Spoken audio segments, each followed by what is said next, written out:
कोणाची हिम्मत आहे मला अडवण्याची? अशी कुचेष्टा करण्याचं दुस्साहस का केलंस तू? कुणाचा जीव वाचवणं कुचेष्टा कशी होईल? याला आम्ही माता दुर्गेला समर्पित केलंय. मग करा समर्पित. हत्या करायची काय गरज आहे? आमचे अप्पा नेहमी म्हणतात, हत्या जगातल्या प्रत्येक धर्मात पाप मानलं गेलंय. हे काय बोलणं आहे? हो, बरोबरच बोलतेय. अशी हत्या करणारा गुन्हेगार असतो. मनू, काय चाललंय तुझं? सोडून दे त्याला, सोड. हा बिचारा माझ्या आश्रयाला आलाय. आता मी याला कुणालाही देणार नाही. मनू, सैनिकांनो, जा पकडा तिला. मनू. अगं, ह्याला करून पकडून आणलंस? पकडून नाही, सोडवून आणलंय मी इथे. काही लोक या बिचाऱ्याची हत्या करणार होते. अरे दिवा, चल ना लपूया. चल चल. वहिनी साहेब, काय झालं? तुमच्या मनूने अनर्थ केलाय. का? काय केलं मनूने? तिने झाशी नरेशांच्या म्हणजे गंगाधर रावांच्या पूजेत विघ्न आणलंय आणि त्यांच्या बळीच्या बकऱ्याला घेऊन पळून गेलीये. त्यांचे सैनिक तिला शोधत फिरत आहेत. जी, मी शोधतो तिला. मनू,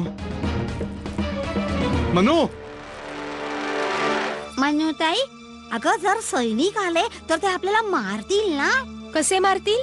मी आहे ना, भले काहीही हो, मी याची हत्या होऊ नाही देणार.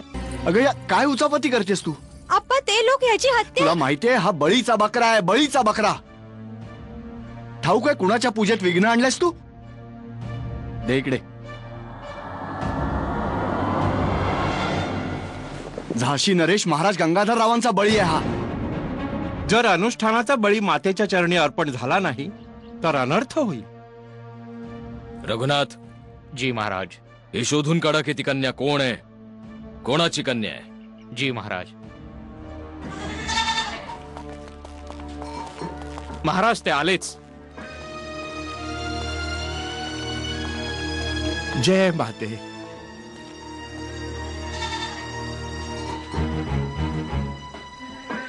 गुरुजी, बळीच्या विधीची सुरुवात करा.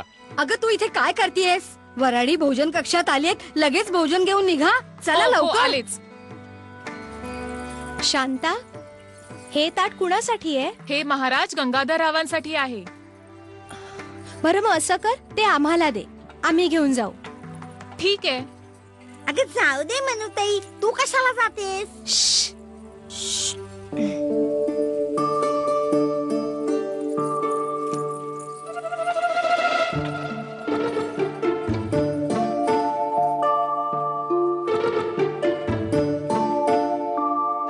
भोजन ग्रहण करावं श्रीमान. अवश्य, परंतु आम्ही आमच्या जिवलग मित्राची महाराज गंगाधर रावांची प्रतीक्षा करत आहोत. क्षमा असावी. आमचे महाराज गंगाधर रावजी यांचं स्वास्थ्य ठीक नाहीये, म्हणून त्यांनी या सेवकातर्फे संदेश पाठवला आहे की ते या खास भोजनास अनुपस्थित राहतील.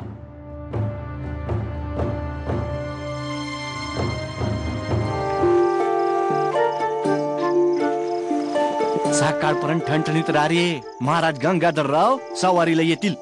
जर काही गडबड झाली ना तर तू जाशीलच, मी पण जाईन. मनुताई, आपल्याला काय झालं? झाशीचा राजा खूपच वाईट आहे. हा, तो तर आहे.